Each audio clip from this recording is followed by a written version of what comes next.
Fire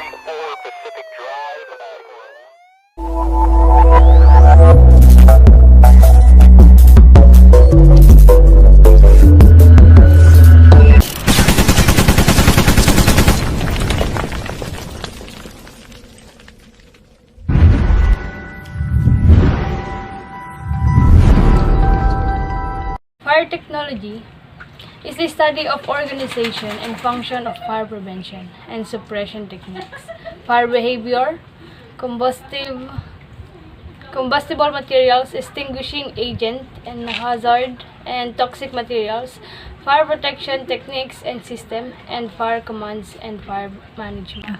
So yung fire technology, ito yung pag-aaral kung paano natin mape-prevent yung sunog at sinasabi din dito kung ano yung dapat at hindi dapat na gawin. At sinasabi rin dito kung paano natin mape-prevent yung pagkalat ng sunog. Para malaman din natin kung ano yung dapat gawin. So dito tatalakayin natin yung mga impormasyon at disadvantage and advantage ng fire technology. Important of fire technology. An important aim of fire technology is encouragement of interdisciplinary communication of significant technical development in fire protection and subject of scientific interest of fire protection community. Pinaka-aim ng fire technology is hikayatin yung lahat na magkaroon ng interdisciplinary communication about sa sunog.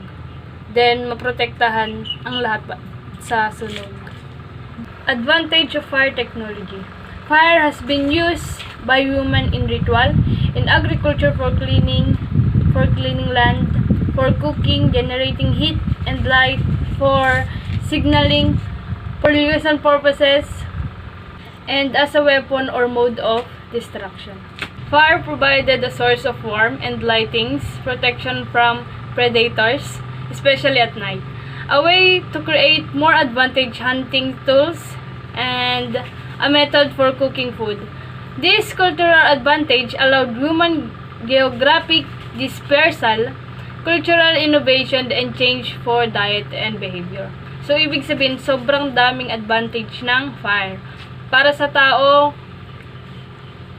nagagamit yung fire as they cook for food. Disadvantage of fire technology. Fire are damaging to property, cause injury or death, and can even eliminate jobs since many buildings destroyed by fire are not rebuilt.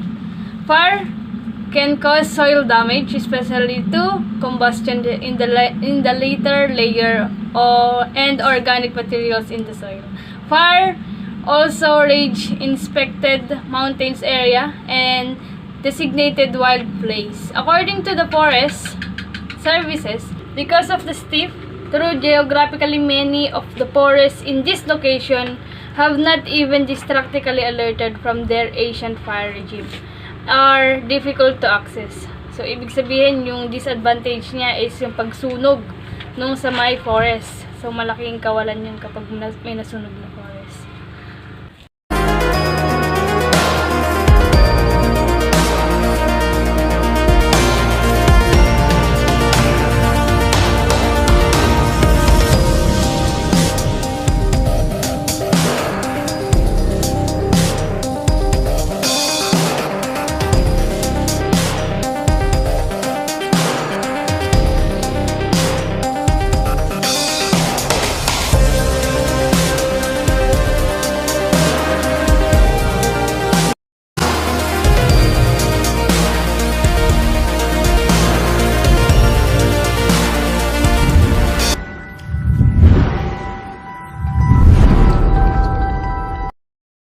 Arson investigation.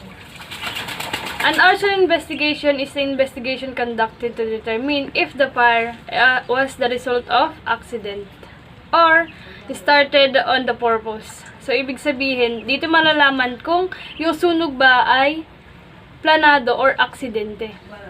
The purpose of conducting such investigation to determine if the crime has been committed. Evidence will be collected and proceed, and witnesses will be interviewed. Additionally, if someone has hurt or killed as a result of fire, the legal consequence for an individual who found to have intentionally started the fire will be even worse. Fire has been used in the past for cover-up homicide, which make important of true arson investigation even bigger. So, ibig sabihin nito, pag may nasunog tapos may nasaktan or namatay sa sunog, dun mag-undergo yung arson investigation para malaman kung sino yung nag-umpisa nung sunog. So, siya yung makakasuhan ng arson. So, punta naman tayo sa may important of arson investigation. Fire and arson investigation examine the physical attributes of fire scenes and identify and collect physical evidence from the scenes. This evidence is then analyzed to help determine if the cause of fire was accidentally or deliberate. During the scenes examination investigation may find evidence such as accelerants, tempered utilities, and especially burn patterns, which may indicate criminal activity. So, dito malalaman natin kung nagkakaroon ba tayo ng criminal case dito sa may arson, basta sa may important tong arson lang kasi, malalaman dito kung aksidente or planado yung pagsunog ng building or bahay. Fire scene investigation. The primary purpose of fire investigation is to establish the origin or seat of the fire, determine the likely cause, and thus include whether the incident was accidental, natural, or deliberate. It is vital to establish the cause to ensure the similar events do not occur in the case of the natural or accident, or to allow the illegal investigation to be conducted if the case is deliberated fires. So, punta naman tayo sa may evidence collection and analysis. In the collection of evidence during the investigation of fire scenes, the same rigorous prevention and anti-contamination method used in the crime scene investigation should be employed. In the case of suspected arson, samples are collected from the incident scenes for the analysis of accelerants. The use of accelerants is not always apprehended. Therefore, investigation may need to use detection dog or hydrocarbon sniper to detect this, whereas more modern devices are essentially portable gas, chromatographs, or flame ionization detectors. However, this device can only ever act as a preliminary test for accelerants, as the similar substance can also be productive through the thermal decomposition of the various natural and scientific materials that may be found at the scenes. So, dito, ibig sabihin, dito sa evidence collecting and analysis, magagamit na sila ng iba't ibang chemical para makakuha pa ng ibang evidence. How fires grow and spread in a home has been extremely important to the fire service to understand how they can operate as safely and efficiently as possible on the fire ground. We wanted to take what we've learned over the past 10 years and expand that into the fire investigation community. So initially we'll conduct replicate fires with the building closed, and then we'll start to make openings in the building in subsequent tests and see how that changes the fire damage, the growth rate of the fire, the impact of the fire, and how that would impact the investigator's ability to find the area of origin as well as the cause of the fire. But our real focus is on the area of origin and how the patterns might lead the investigator to that end. We have some other targets such as the phone on the table. We have a small battery-powered electric clock. The television is also energized. So again, we're looking for effects that investigators might see. How does it fail? How does it melt? How does it come apart?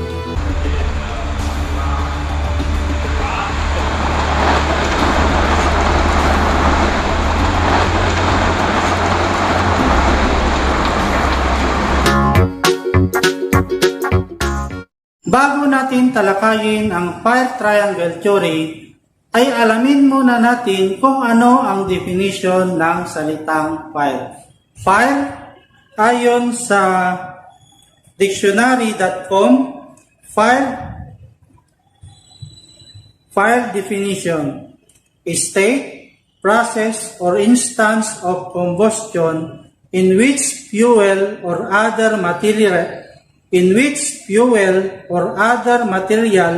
is ignited and combined with oxygen, giving off light, heat, and flame. So, ito po ang definition ng fire ayon sa definition.com. So, kung isi-simplify natin, fire is a process of combustion, or sometimes we call it fire is a process of burning, or it is a process of oxidation. So I repeat, fire is a process of burning, or sometimes we call it fire is a process of combustion, or sometimes we call it fire is a process of oxidation. Kapag sinabi nating oxidation, it is a change of matter.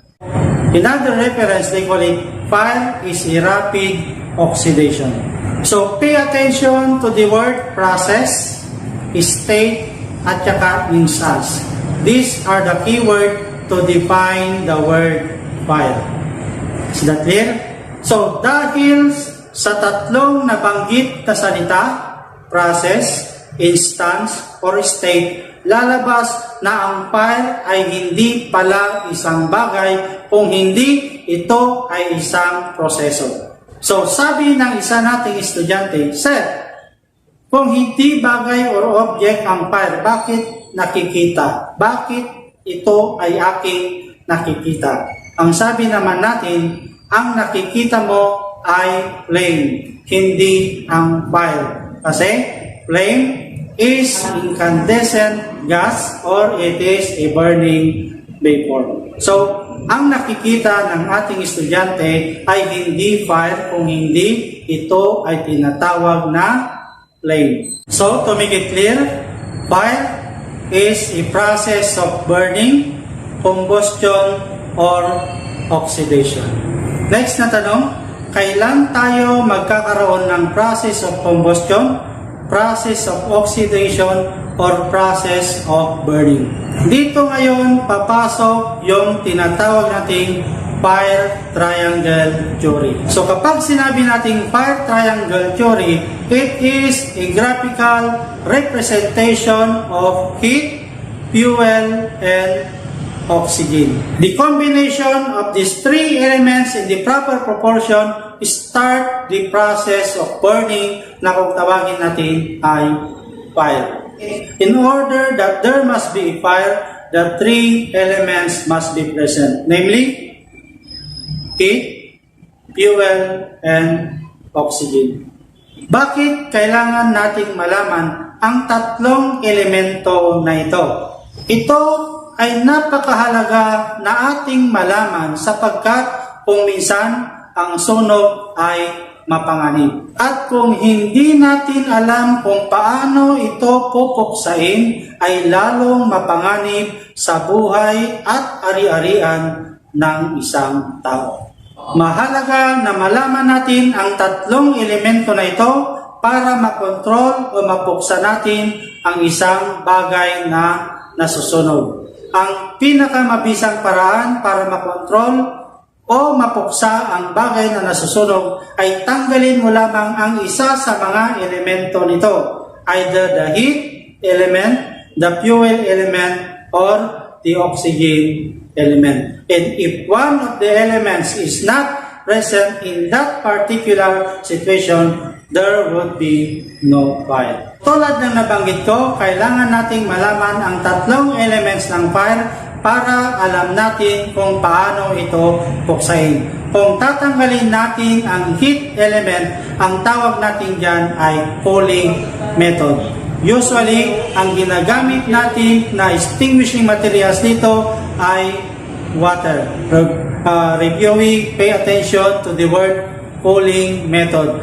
This method tend to eliminate the heat element of fire. Usually, ang material na ginagamit sa cooling method ay water. At kapag ang tinatanggal naman natin ay fuel, ang tawag naman natin dito ay starving. Again, I want to italize the word starving. Starving is a process of removing the fuel element in the triangle of fire. So if we are now going to remove the oxygen, ang tawag naman natin dito ay blanketing. So I want again to italize the word blanketing. Usually, ang ginagamit na paraan sa blanketing method ay sa pamamagitan ng basang tuwalya o kaya basang kumot at tinatakpan ang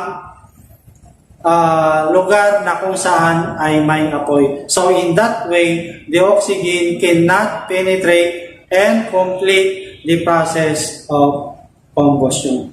At kung ang sunog naman ay nangyari sa oil refinery or sa airport, ang usually na ginagamit dito ay yung special kind of chemical na kung tawagin nila ay foam. Foam has the capability to cover the area of fire and avoiding the entry of oxygen to complete the process of oxidation or process of burning.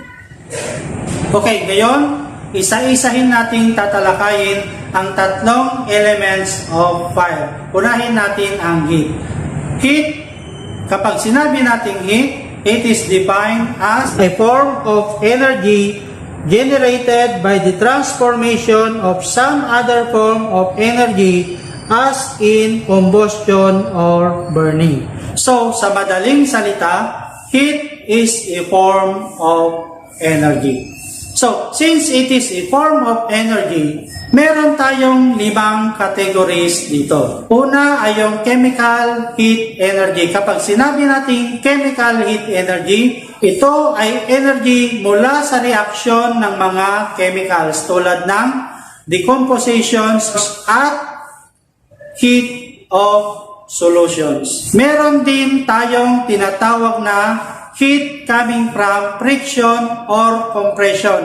Ang tawag naman natin dito ay mechanical heat energy. At ito ang pangalawang category. Pangatlo ay electrical energy.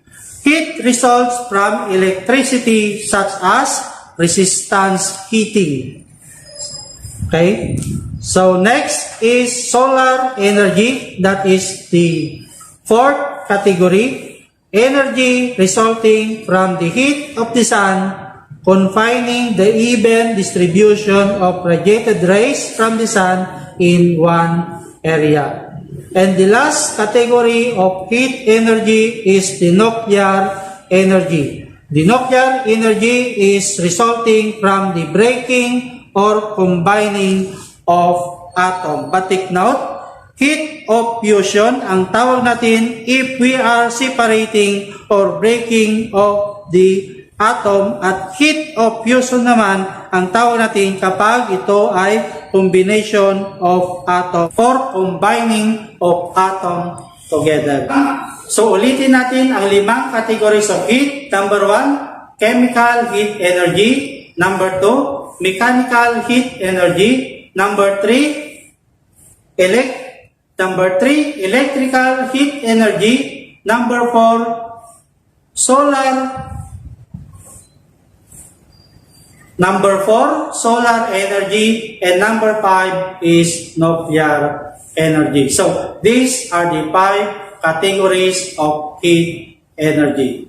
So, bilang isang estudyante ng criminology, mahalaga rin na maintindihan natin how heat transfer. And we have 4 different ways to transfer heat energy. Number 1 is conduction. Conduction means the passage of heat energy through or within a material because of direct contact, such as a burning waste basket heating a nearby house, which ignites and heat the drapes hanging behind until they burst into flame.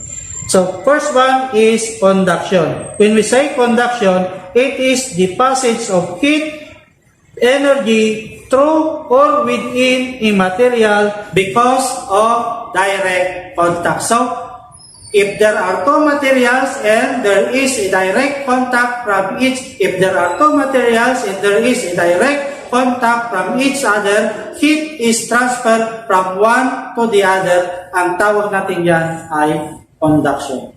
Pangalawa ay yung tinatawag nating convection. Heat is transferred through liquid or gas.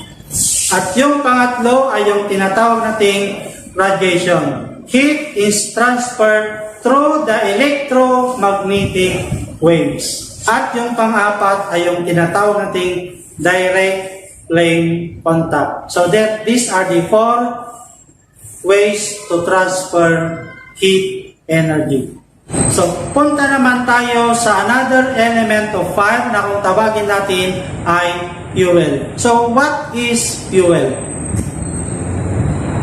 Fuel is any materials or substances capable of burning can be considered as fuel. I repeat, when we say fuel, any materials or substances capable of burning can be considered as fuel.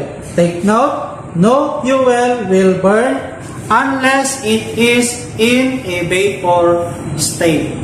There are usually four classifications of fuels. Meron tayong tinatawag na Class A fuel o ito yung ordinary combustible materials. Example natin dito is wood o kaya ay kahoy.